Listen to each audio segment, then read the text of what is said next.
So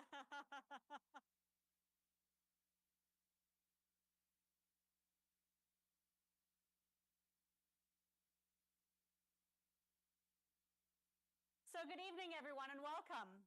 I'm joining you from the unceded and unsurrendered territory of the Algonquin and Anishinaabe peoples, whose presence here reaches back to time immemorial.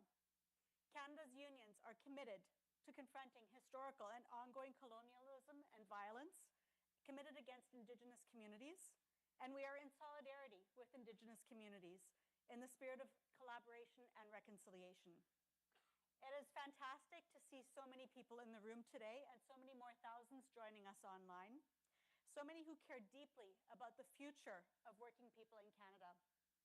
Tonight's forum is about ideas and it's about leadership.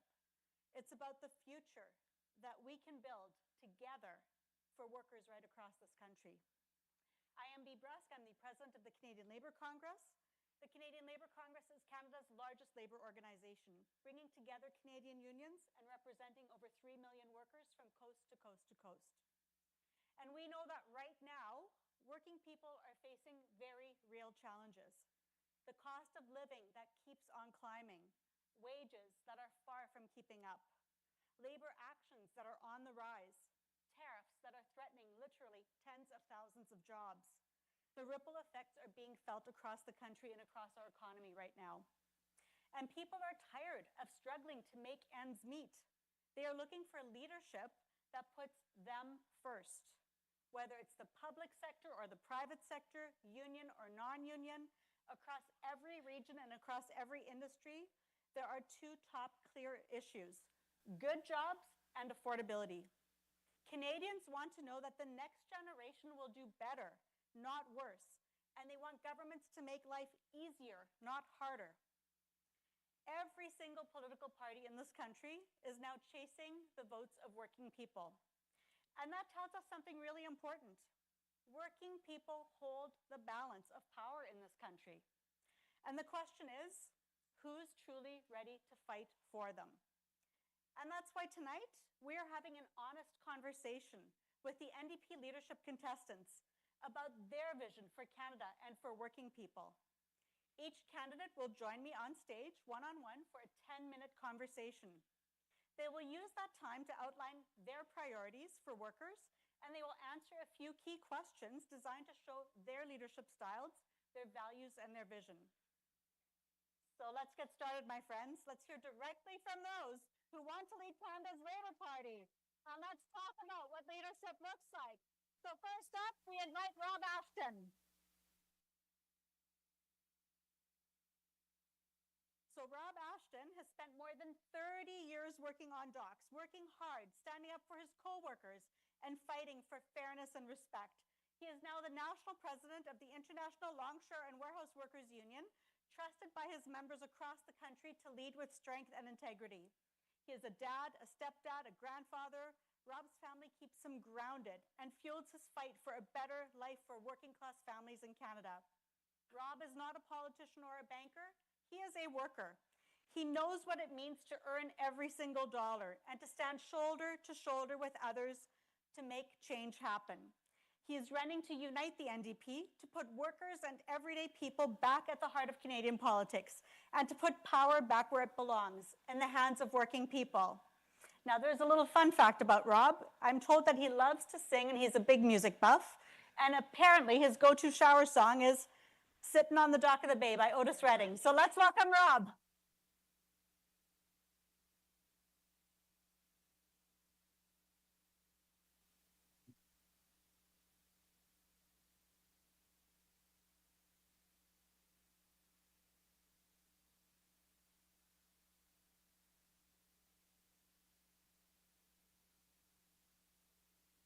Hello, my friend. So nice to see you. Please have a seat. So Rob, how are you? I'm good. You? I'm good, thank you. Rob, what's your message for working people in Canada? My message for working people in Canada is it's about time that we actually start looking for jobs for Canadians that they can raise families on, that they can pay their rent for, groceries, They can take care of themselves and go on a vacation maybe once in a while.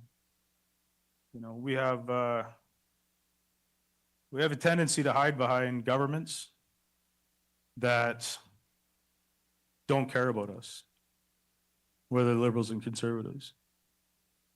And I guess my message to Canadians is that we're going to find those jobs. We're going to find those industries that build on each other and expand so that all Canadians have a decent job. That's a part of the plan. And as we go forward, and when I'm elected leader on March 29th, what we're going to look at is getting back and meeting with Canadians and having those conversations and reinvigorating and building that trust back with the party. Because somewhere along the lines, we lost their trust. And we have to go into places where we might be uncomfortable going into, to have uncomfortable, hard conversations with Canadian workers and Canadian people. And then the next step is using those conversations to get new Democratic Party MPs elected across the country in places where some of us may not historically know or think that we could get people elected. That's the plan. That's how we have to think. We can't think small school. We got to think big dreams, big ideas. We have to push people, talk to them, get our people elected and get them reelected and reelected. And every election after that, expand on our base. Give something people to be proud of. Thank you, Rob. Let me ask you, what's the most important action that you will take on day one? Day one, go to work. Put my fancy orange crushed socks back on. Put my work boots on. Get the caucus together. And figure out a way to communicate with Canadians again. Figure out how to communicate with the EDAs again. And find a way an easy way for people to tell us what they think the problem is with our party. And they're going to be hard conversations. They're going to be tough conversations, but they're conversations that have to be had. That's day one. It's probably day two. But we're going to do it so that we can one day, and don't laugh at this, one day the NDP will run this country on behalf of the workers of this country.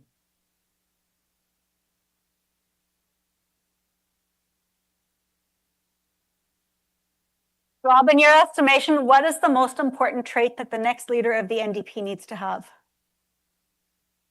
Unapologetically loud. The next leader of the NDP has to be able to sit in a room like this and listen to people and have conversations like I've said before. The next leader of the NDP needs to build a movement built by Canadians for Canadians, a movement that's going to lift us away from the bankers, away from the corporations, and drop Canadians where they belong, in the house. What workers built, not corporations, definitely not banks. Workers, their own blood, sweat, and tears built that building. And we're going to take it back. Rob, tell us about a moment that shaped your decision to run for leader. I've said it lots. I got tired of being lied to. I got tired of trying to convince my members, especially after this last election, that Pierre Poilievre is not a worker. That Mark Carney isn't a non-politician. Mark Carney was groomed for this gig. I was tired of that. And I was tired of people not talking about the class war that we're in. We're in a class war. It's the ruling class versus the working class. And we all have to understand that.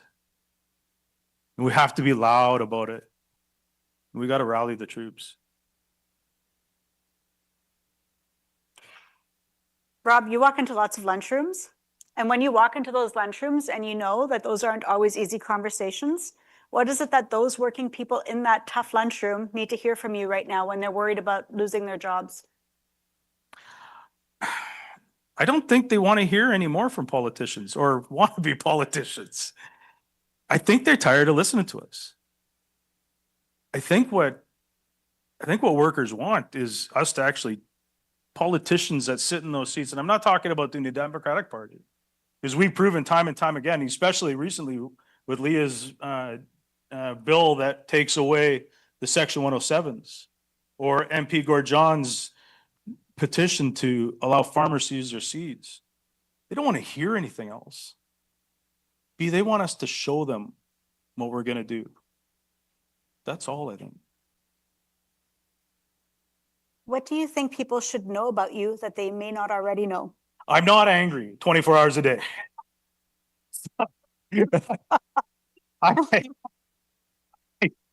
I take this so seriously. I do smile.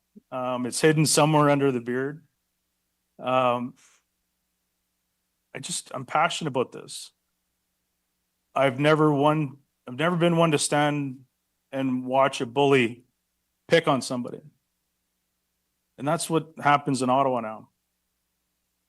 People find people that don't look like me and say they're the enemy. I hate people like that.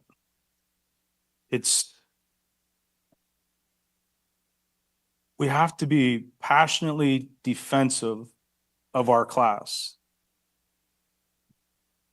But we can't always be on the defensive. We have to be on the offensive. So yeah, I walk around looking like I got stung by 42 bees. But it's the passion that I have for this movement. And yeah, I smile at the small victories we have. And then I get ready for the next battle, the next victory for the working class. Rob, in the time that we have left remaining, can you tell me what your proudest moment is as a union leader? Your proudest achievement? Yeah. So I've negotiated a lot of collective grievances in my time. I've done a lot of grievances in my time. But I think the proudest moment I ever had as a rep of some sort was I happened to be walking through my home local office, and one of our staff members stopped me and they said, look, this worker has been having issues getting back into our benefits program because they got a health issue. And this worker was too proud to go on our benefits. He wanted to just keep working and working and working, to the point where he didn't have enough hours to qualify for our benefit plan. So when I reached out to our worker, our member, and I was able to have that hard conversation with them and explain to them that it's okay. It's okay to ask for help and you need help.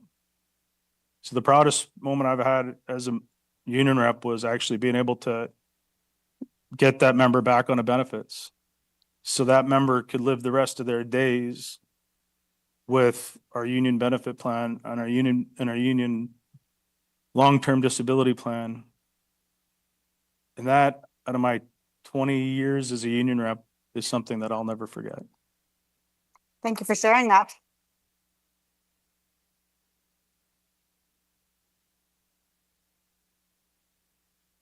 One last piece that I have to ask you about. Can you describe the future of labor using one word? Powerful, baby, powerful. Thank you so much, Rob. Thank you. Thank you. I appreciate it. Thanks.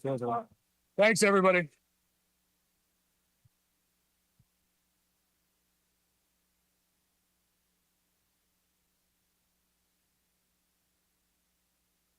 So folks, the next person that we have up is Heather McPherson. So Heather grew up in a very busy working class family where inclusion and community were a part of everyday life. Her father was a truck driver with his own company. Her mom stayed at home with the kids. Their lives were full of swimming lessons, hockey practices, camping time, and time at the lake. Family was absolutely central to their home.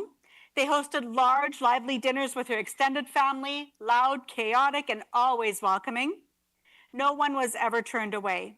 To make room for everyone, doors were taken off hinges, laid across makeshift legs, creating tables that snaked through the house and creating a space for everyone. Before politics, Heather spent nearly 20 years in the nonprofit sector, working for human rights, sustainable development, and global justice. In Parliament, Heather has been known to take on the toughest files, from foreign affairs to human rights and international trade, to healthcare, seniors, and culture. Heather has built a reputation as a fearless and fair-minded community builder, committed to opening doors and making space for everyone. And Heather's fun fact is that she was part of the local team that helped elect Linda Duncan to win Edmonton Strathcona in 2008. Heather herself won that seat in 2019 and earned the highest percentage of the vote out of any New Democrat elected both in 2021 and 2025. Let's welcome Heather.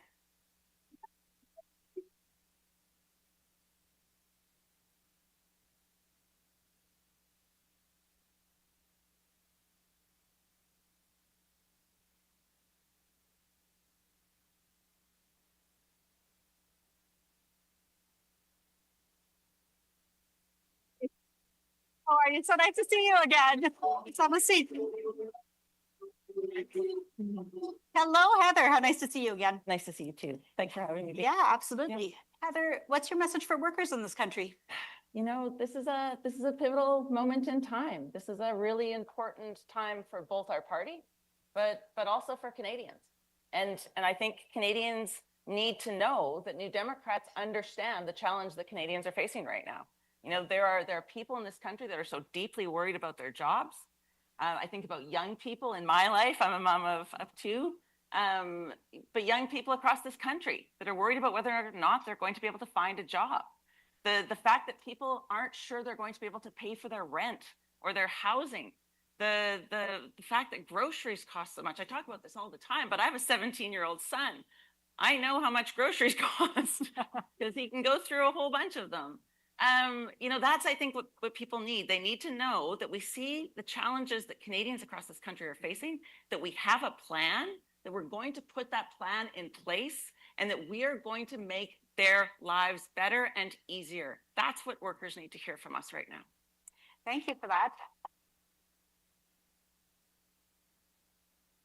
What is the most important action that you would take on day one? You know, on day one, what we need to do is start the conversation. We need to start talking to our friends in labor. We need to start talking to our provincial counterparts, the candidates across this country, the folks that volunteer on campaigns across this country. We need to be speaking to our caucus members to start having those conversations about rebuilding, because we've got a road in front of us. There's a lot of rebuilding that needs to be done so that New Democrats are able to fight the fights that we need to be fighting for Canadians right now. What is the most important trait that the next NDP leader needs to have? I honestly believe the most important trait the next leader has to have is they have to be hardworking. It is going to be a lot of meetings. You know, it is going to be a lot of meetings in church basements, in union halls. You know, there's going to have to be conversations with people across this country, because one of the key things we need to do is we need to meet people where they're at. We need to meet people and talk to them about the issues that are important to them. And I think about what we were able to accomplish in Edmonton Strathcona. You know, you mentioned in the introduction, in 2008, that was a Conservative seat, and we took it from them.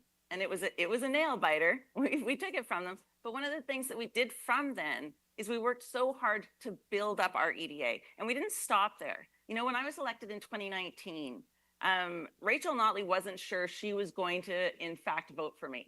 She wasn't sure she could vote for the federal party. In 2025, she stood with me at my lodge and endorsed me for the leader of the NDP. So for me, it's building. So it's making sure that we're working with our EDAs. We brought in a regional organizer that would actually work across Alberta. Our EDA paid for that, but it was so that we could expand, so that we could build up Edmonton Griesbach, Edmonton Centre, Edmonton Manning, that we could actually start spreading you know, I don't need to win with 62% of the vote. I need to get more New Democrats elected. We need to win in more seats. We need to get more people elected as New Democrats, because when more New Democrats win, that's how we actually make change for Canadians.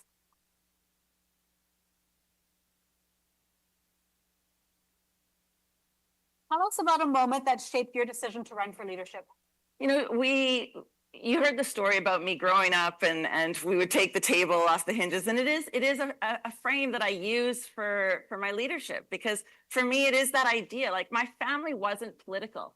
We didn't talk about politics at the family table, but I watched my family, and I watched the way that my parents lived their values. And for me, that's what's so important. It's so important that we bring people in, that we welcome folks to our party, that we do build a bigger table. And so I think back to growing up. I think back to those chaotic family dinners, you know, where there's kids running everywhere, there's wrapping paper, there's, you know, the table is snaking through the house.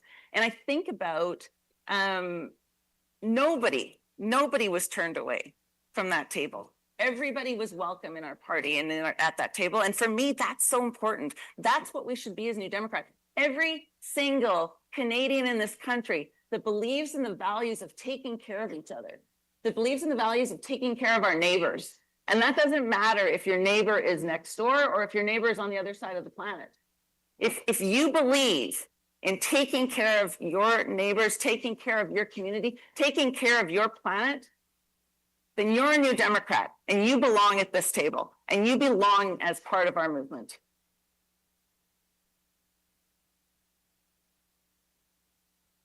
So Heather, walking into a union hall or into a workplace, into a tough lunchroom full of workers who are worried about losing their jobs tomorrow or next week, what is the most important thing that they need to hear from the NDP, from the leadership right now? We mentioned my dad was a truck driver, and I can say I spent a lot of days growing up around a kitchen table with truck drivers talking about the issues that are most important to workers. And I think what workers need to know is that we understand what they are going through, and we are them, and we are going to be working with them for solutions. You know, we need to start thinking about how we are going to make sure that workers are taken care of, that they have jobs, that we're dealing with the Trump tariffs, that we're dealing with a federal government who is attacking workers in this country right now. You know, taking away workers' ability to negotiate for fair wages. I look at our federal government, who is not doing near enough to push back against Donald Trump.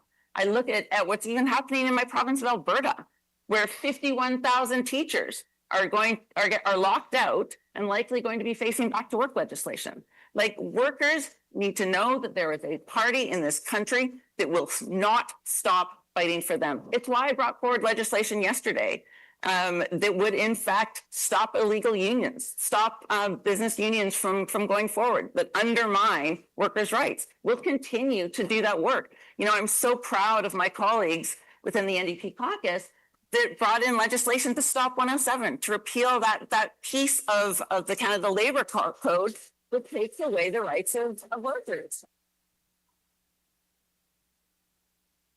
Heather, what do you think people should know about you that they may not already know about you? There's so many things. Listen, I think one of the things that I want folks to know is just how committed I am to rebuilding this party, and how hard I want to work to make sure that people around this country see themselves at our table, that people know that this party is for everyone.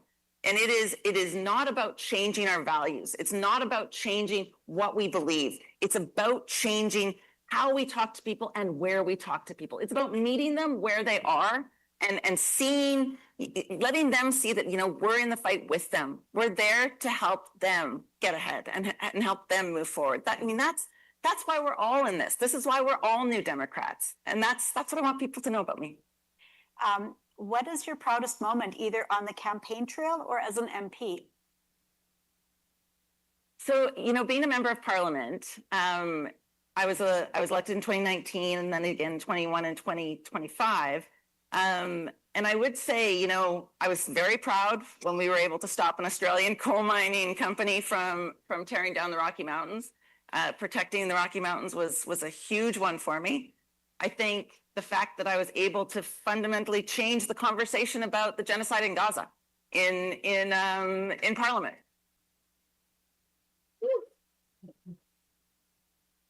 But I would say one of my very proudest moments, to be honest, was when my son came to Ottawa and we I tabled a bill on ADHD and on putting in a national framework for ADHD, and my son stood with me and we did a press conference together. And one of the proudest moments for me was watching my son get all the questions while I stood that. And he was a champion, and it was, you know, there's nothing more special than seeing something like that. It was pretty wonderful. So as much as I'm proud of, you know, the dental care, I see our leader, Dawn Davies, over here, like the things that we were able to accomplish as a caucus, as proud as I am of some of the bills I've brought forward, you know, ultimately I'm a mom before anything else. And so seeing my kid up there was pretty special. That's amazing. Can you tell us in the last 30 seconds that we have left with you, what is the future of labor in one word? Together. The future of labor is together. We're doing it together. Thank you so much, Heather. Very much appreciate it. Let's give it up for Heather.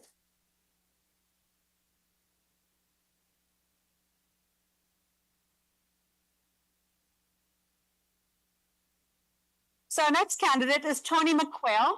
Tony has called Huron-Bruce home for over 50 years. He is a lifelong farmer from Lucknow. Tony has been deeply rooted in his community and in the fight for a fair and sustainable agriculture industry. He has served as president of the Huron County Federation of Agriculture and the Ecological Farmers Association of Ontario. And as a trustee with the Huron County Board of Education, he has also worked at Queen's Park as executive assistant to the Ontario Minister of Agriculture, and he has represented New Democrats as a candidate in 7 federal and provincial elections dating back to 1980. Tony and his wife Fran have farmed organically for decades, proving that farmers and consumers can build better food systems together. His fun fact is that he is a parent of 2 daughters and grandparent of 3 granddaughters and 2 grandsons. Let's welcome Tony.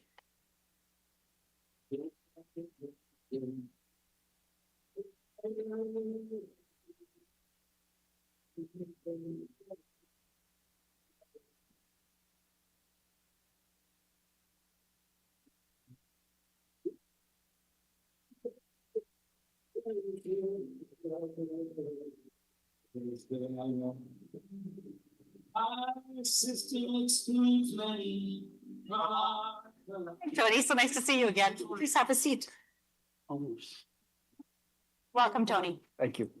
So, Tony, yes, give us your view of what workers need to hear right now.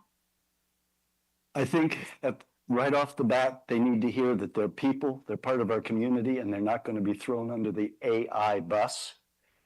I also want to say that my 4 R's that I've been promoting since I got involved in this exciting and challenging process are representation, regeneration, redistribution, and redesign. Change always happens, and we are facing a number of crises.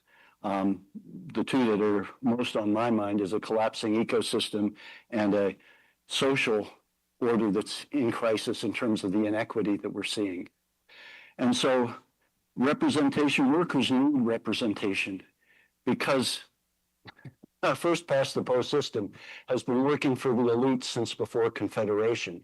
And after the First World War, after sacrificing hundreds of thousands of workers on those battlefields, when they came back, those who were able to come back, well, you couldn't tell them, you don't get the vote, sorry, we don't get a say in what happens. So workers and women got the vote in the 1920s, but the system has kept them from getting effective representation. And for democracy to work at its best, everybody has to be at the table. At its best, democracy lets us find our collective wisdom, and as a society's understanding changes, make the transitions. But we haven't been doing that. We've been stuck in a corporate capitalist consumer society because that's what serves the elites. If you think back to World War II, what if the CCF had won and said, we've got this incredible capacity to produce as a society and as a country as a result of our gearing up for the war?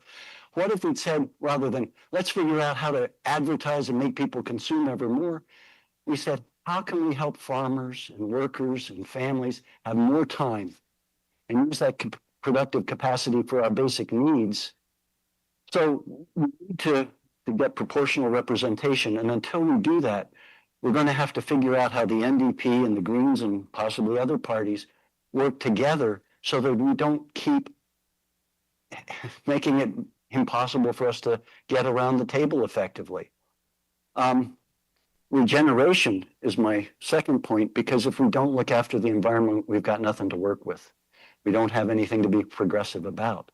So that capitalist consumer society has kept us all on a hamster wheel, rushing to do more and more and more, and getting way beyond the carrying capacity of the planet. And I see that as a farmer. 50 years ago, my wife and I were married in our orchard, and it was just boom with insects. This year, 50 years later, it was silent. And it was silent. There was an insect. And that's part of the web of life that we share this planet with. And if we crash it, everybody's going to be in trouble. The other thing I'd say for workers is we've got to spread our arms wide. Workers are the person staying home with the kids, looking after an aging parent, helping the kids across the street as a school crossing guard. And they're also the small business person with a mortgage and a line of credit. These are the people in our community. They're the 99%. The workers of Canada are the 99%, and not if there's a billionaire class, okay, we need to figure out how to get them. That's the third one, redistribution. How we get the wealth of society much more fairly and equitably distributed. And then the final one is redesign. And that's another part in terms of workers, is we have to figure out how we redesign the economy so that it works fairly and works within the carrying capacity of the planet. And for that, we have to make wise and sensible transition programs, because some jobs are going to disappear. They'll disappear no matter what we do, but we can either do it with effective planning and support, or we can just throw people under the bus. And the final thing I'd say is AI is not only a concern for workers, it's a concern for communities, because it has a huge environmental footprint. And I think we need to be worried about who's programming the AI. Is it artificial self-interest? And who's monitoring the AI? Or are we going to end up with artificial stupidity that takes us down a road that we're already on in terms of crashing the ecosystem and destroying society? So those are the concerns when you ask me that question, B. Thank you, Tony. So from all of the things that you've outlined, what actions would you take on day one? Well, the action on day one would be to call first all the other candidates, because they're an impressive group of people. And I know I'm the underdog in this. When I reached out to my people and said, do you think running's a good idea? Most of them thought I had important things to say that maybe I should say, and hopefully you would want to hear. But they also said, you're probably not going to win. Well, that's fine. But if I do win, I would reach out to them and say, okay, now how do we take all that we brought to this and work it to build? And the other thing I would say is I would call some other party leaders and say, okay, we've been beating each other up. We've been wasting our volunteers' money. We've been wasting our volunteers' time by running competing candidates. What can we agree on now? If we had formed a minority government, we'd have had to figure out what we could agree and work on. Let's do it 3 or 4 years before the next election, come up with a clear hot position, then figure out how to not run competing candidates, but have a single candidate bringing that forward, so that maybe the disillusioned liberals, the concerned conservatives, and the 50% of the people who've given up on politics because it doesn't work for them, they get promised first past the post election in 2015. Ha ha ha ha. The system just doesn't work. For ordinary people these days. And so they're pissed off and they're disillusioned and they've turned away. We need to reach out to them and get them in. And I think that creating an effective green progressive voice that has some policies that say this is how we're going to deal with it would get somewhere. What is the most important trait that the next NDP leader needs to possess? Well, I know I don't know everything, and I never will. I think he or she needs to be willing to work out and reach out and work with others, but I also think it's really important to articulate a vision. And I'm a holistic management certified educator, and holistic management was transformational for our family because it helped us look at, well, what do we really value? What do we really want? What's the quality of life we'd like? What's the future vision for our family and our farm? And having that unified vision really then helped us because we create the future day by day as we make decisions. The decisions we make today have an impact on what the future is going to look like. And so when I reached out to people the first time, I said, what are your hopes? What are your dreams for Canada? And I'm putting them together in a holistic vision or a holistic goal for Canada that I think could be a unifying thing. So I think, you know, the vision, your leader isn't going to be all things to all people, but I think they need to be cooperative, collaborative, and have a sense of where what we value and where we hope to go as a society. So Tony, if you were to walk into a lunchroom of workers who are worried about losing their job in the next year, next month, what is your message to those workers? You're probably right to worry. And now what you have to do is work together and organize and figure out what are the points at which you can get leverage to either hold on to the job or to ensure that if somebody's going to leave town. I mean, we've got the example of the recent closure of the sawmill in the north. And here you are with a company just walking away from 150 jobs and a community of 1,000 people. And that leaves a huge hole in the community. And so people need to organize, but also we need to think long-term as well. And how do we work toward more cooperative ownership or collective ownership of the mills or of whatever we're in, so that we don't just let foreign absentee ownership end up pulling important parts out of our communities, and that happens rurally and urban. Thank you for that. With the time that we have left, what I'm wondering about is what is the future of labor in one word? Representation. You know, for democracy to work, everybody's got to be at the table, and figuring out first how we, with our current system, deal with first past the post and its handicapping that it does to new and innovative ideas, certainly to the United Farmers, the Independent Labor Movement, the CCF, the NDP, now the NDP and Greens. It's been a terrible handicap. So we need to figure out how we can deal with that. In holistic management, we say, if you have a problem, you've got three choices. You can do the same harder, or make a change. I think it's time to make a change. Thank you, Tony.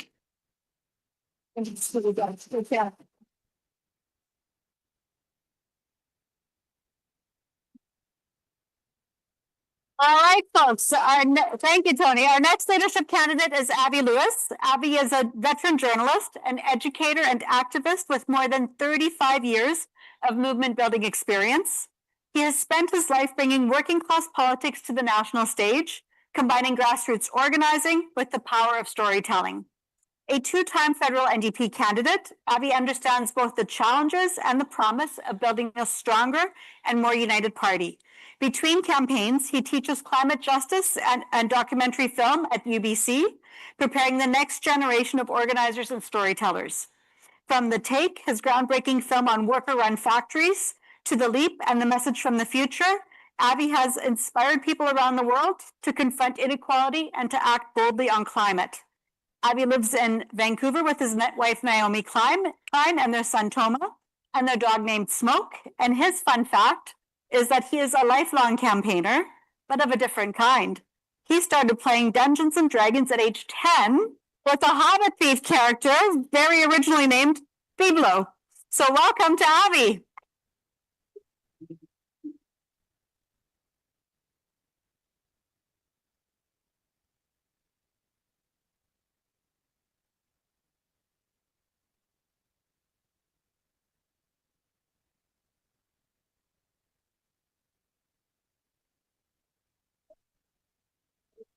Yeah, so nice to see you again.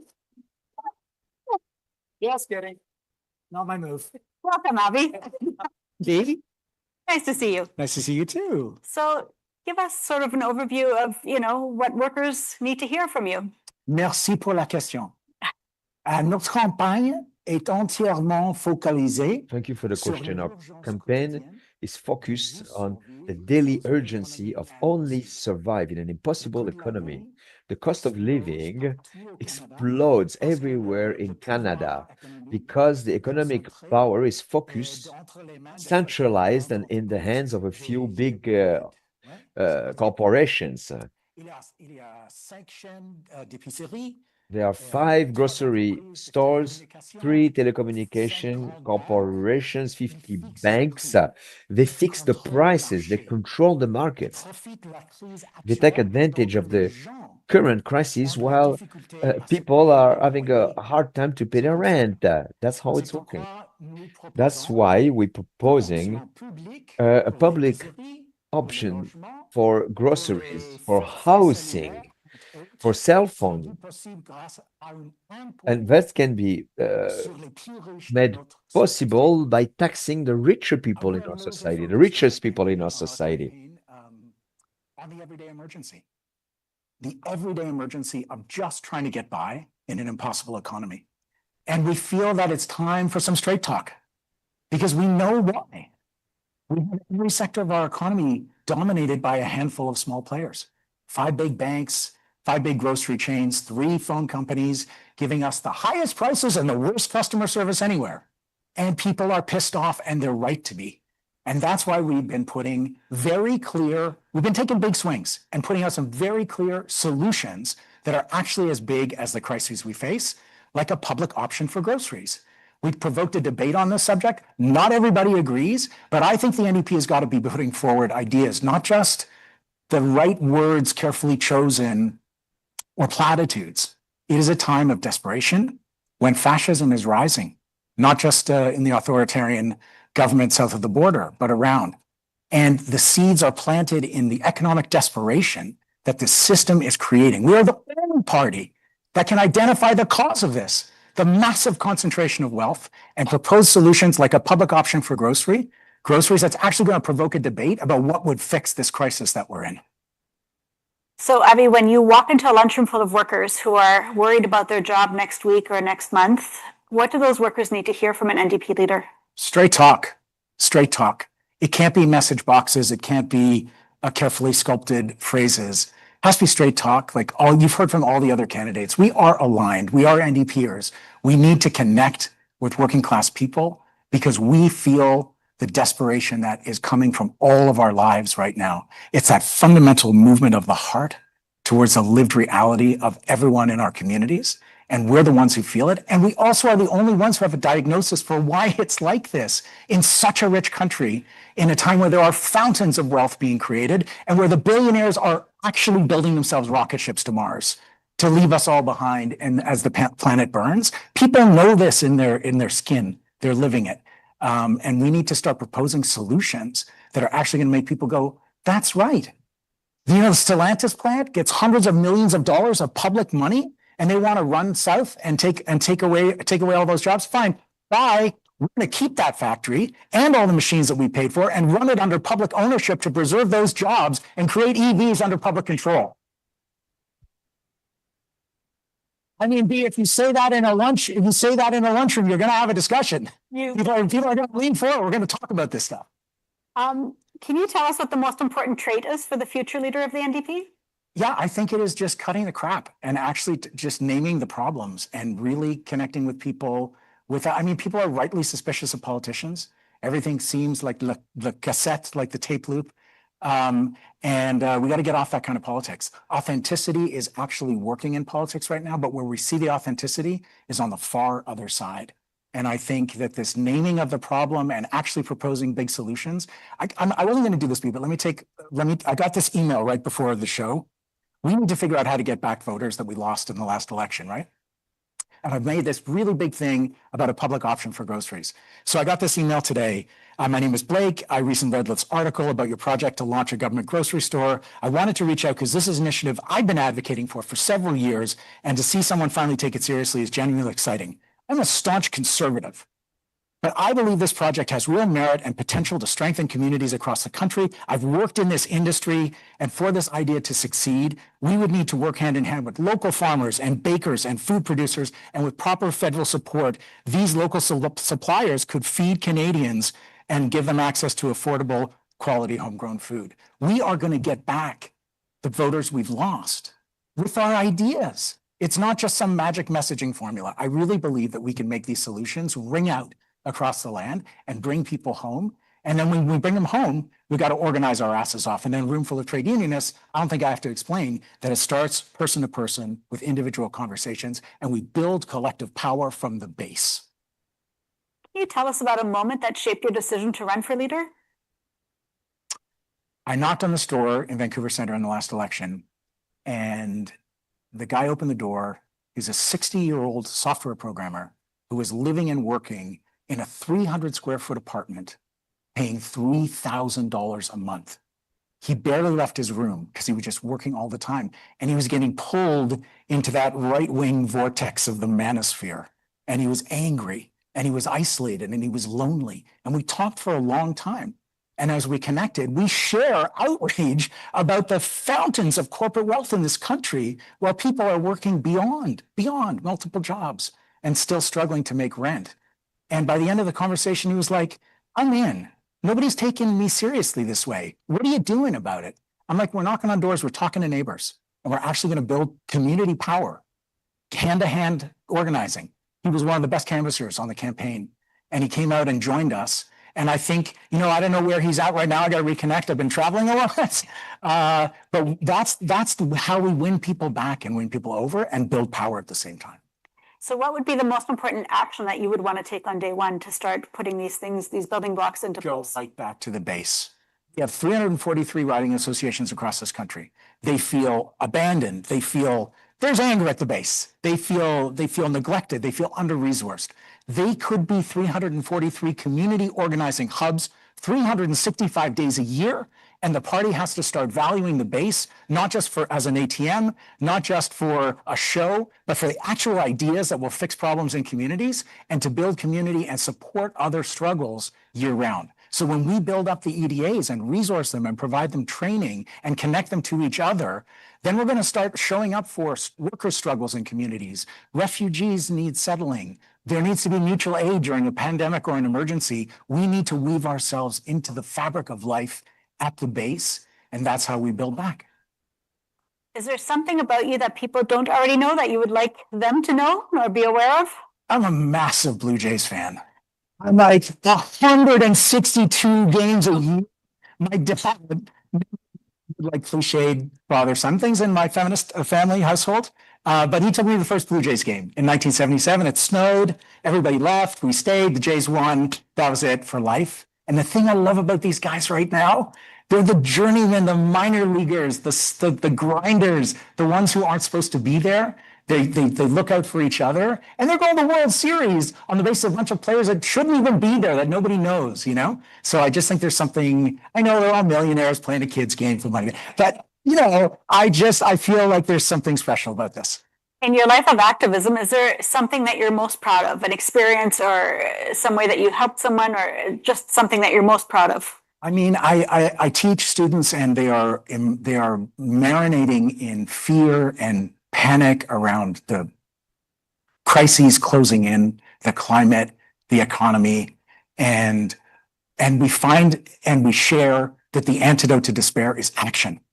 And when I see the light go on, whether it's a volunteer on a local campaign or whether it's a student that I've helped plug into the climate movement, you just see people find their voice and their power. You've seen it so many times in struggles, right? And you see someone find the connection with other people, and they go from finding their own voice to finding collective power together. And to me, that's the most exhilarating thing. I've been able to participate in it so many times, as everyone here has. And for me, that's the thrill of politics. And lastly, the future of the labor movement in one word. Can't do it. It's two. General strike. That's it. Thank you so much, Avi. We really appreciate it. Okay. Thank you. All right, give up for Avi.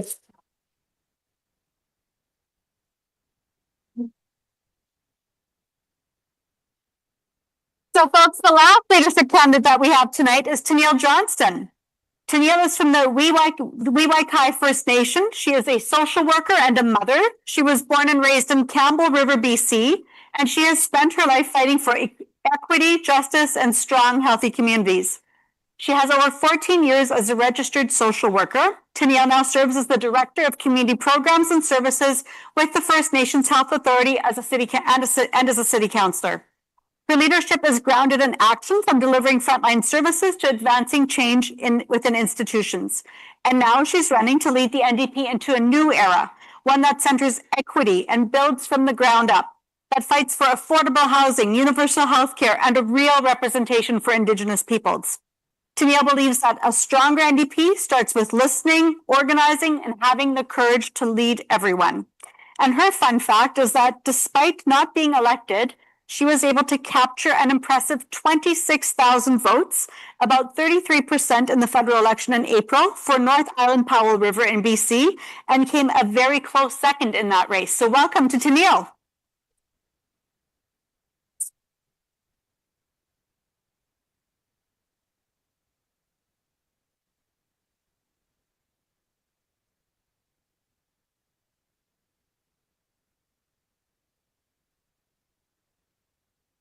It's so nice to see you again.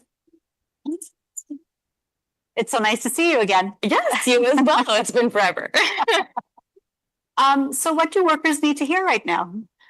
Oh, what do workers not need to hear right now? I think workers need to hear that the NDP is invested in building a strategy that's going to help us win. I think, thanks. I think they need to hear messages that's going to establish confidence that there is a big, bold future right around the corner, and that the NDP is there to back them and make it happen. The job losses are stacking up constantly. We heard of another 1,200 jobs that are threatened today through GM, which is just heartbreaking. I think we need to earn that confidence back by demonstrating action, and part of that is getting into the next election and winning, so that we can do these big, bold policy changes that we want to see across the country. Thank you for that. What's the most important action that you would take on day one? Day one. So what comes to mind right away is free memberships. I think if we want to grow the party and we want to make the changes that we want to make, we need more people. And to do that is making it accessible. We need to not have a paywall that's closing down our party. We need to open up that door. Even if we want more people to come to the table, open up the door, arguably put in a ramp, widen it, make it super accessible so that we can have all people welcome to the NDP table. Can you tell us a little bit about your decision to run for leader? What sparked that decision? Oh, it was definitely a long process. I wanted to make sure that I was having conversations with folks that knew me from a variety of perspectives, not only politically, who I am as a person, as a parent, who I was as a student organizer, and whether or not this was an avenue that I should be pursuing. On top of that, I was getting calls from folks from various places in the country that I had never met before, but they watched our battle in North Island Powell River, and they called and said, would you consider this? I looked at Indigenous leaders before me that stepped into this space. I contacted numerous Indigenous leaders across the country to have those conversations. I really felt that we needed representation in our leadership race. We are the New Democratic Party. We are for all people. And I wanted to see that in our leadership race. And so here we are, making the big move and running for leadership.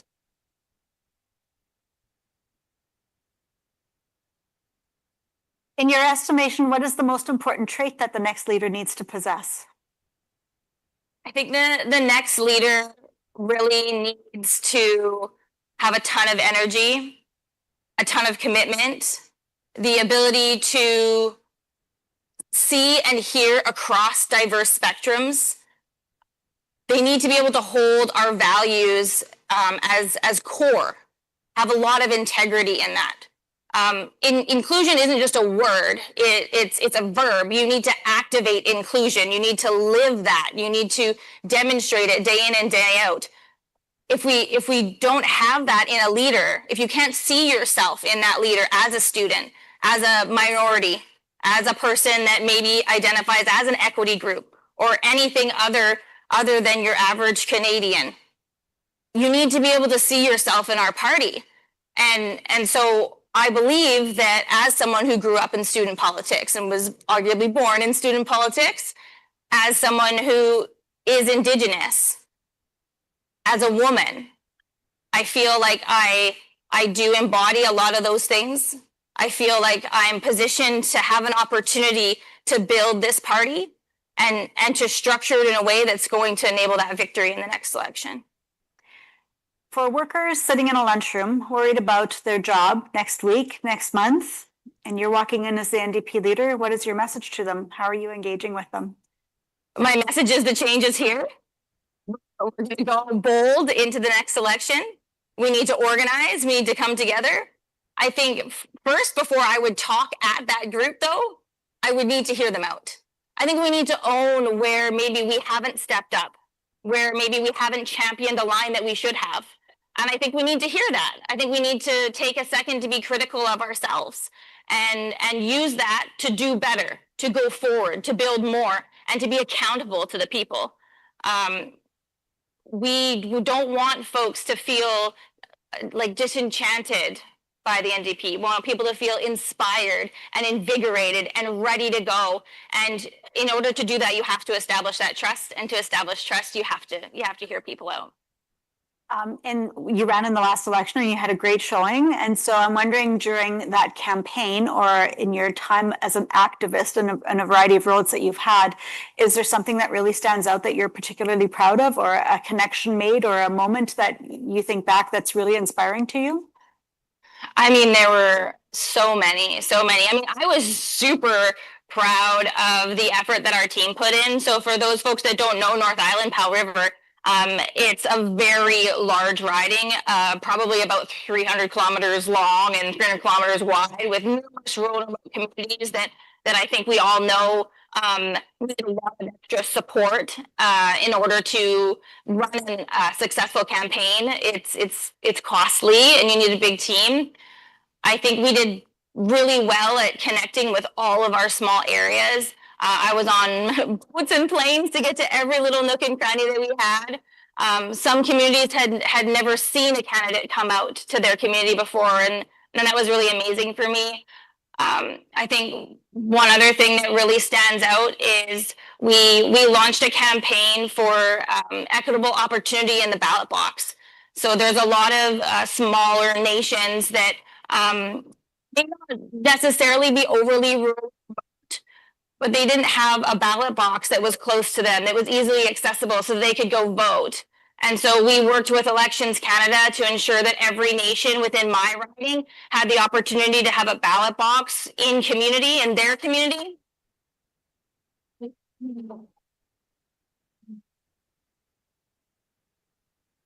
And that was not just so that geographically it was, easy to reach over and put your ballot in, but they were in spaces that were identified commonly as safe for those folks to go vote. And that was really important for me.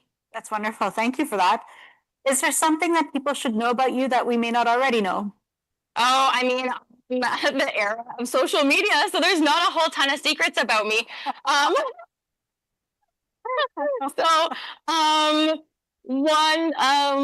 One thing, so my First Nations name is Lakologwa, and it loosely translates to speaks loud or voices heard.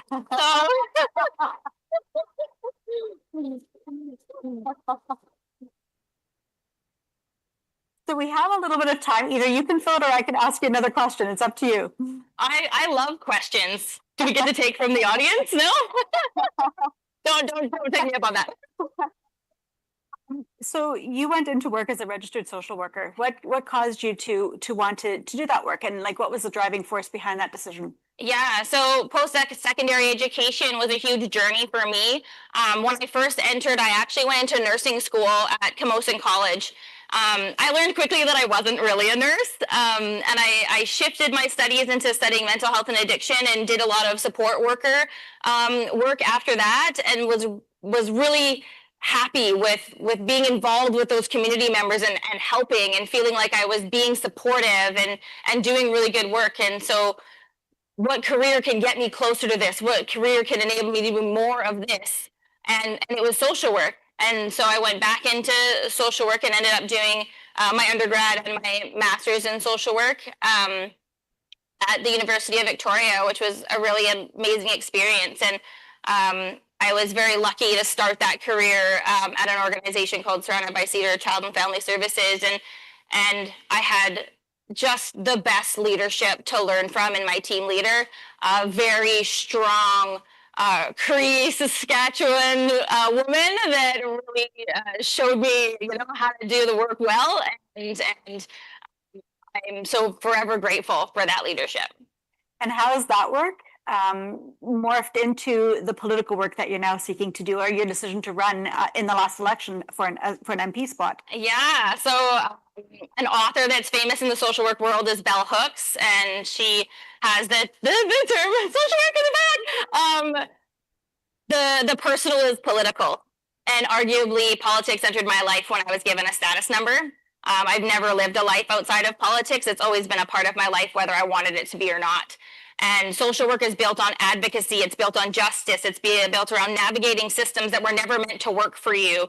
And I feel like that is also the work of the NDP. That is the work that we're doing. We're advocating. We're fighting against systems that were never built for everyday people. They're built to keep people down. They're built to support the 1% to gain further and further wealth.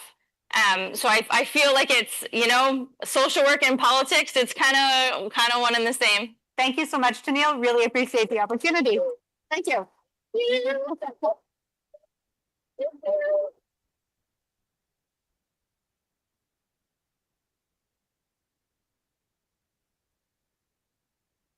So I want to sincerely thank the leadership candidates for joining us this evening, and everyone that's been here in the room and that's watching. What we heard this evening were ideas, some big, some bold, all aimed at tackling the challenges that working people face every single day. We know that workers are not looking for sympathy. What they're looking for is solutions from this government. And what we heard is a clear message. People want leaders who are going to fight for good jobs, for affordability, and for fairness. Leaders who are going to make sure that working families don't fall further behind.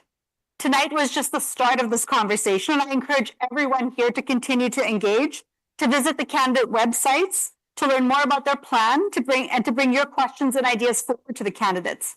I will remind folks that the NDP will be hosting an all-candidate debate in Montreal on Thursday, November 27th, and I hope that you're going to tune in and continue this conversation, because this isn't just about choosing a party leader. It's about shaping the future for working people across Canada. So we know in the labor movement that when we stand together, when workers lead, we can make progress. We can make change, and we can build the kind of Canada that truly works for working people. So I want to thank you again for being part of this important conversation. Again, together we can make sure that working people are being heard, and that they are also at the heart of all of the decision making that shapes our country's future. So solidarity and good night, everyone.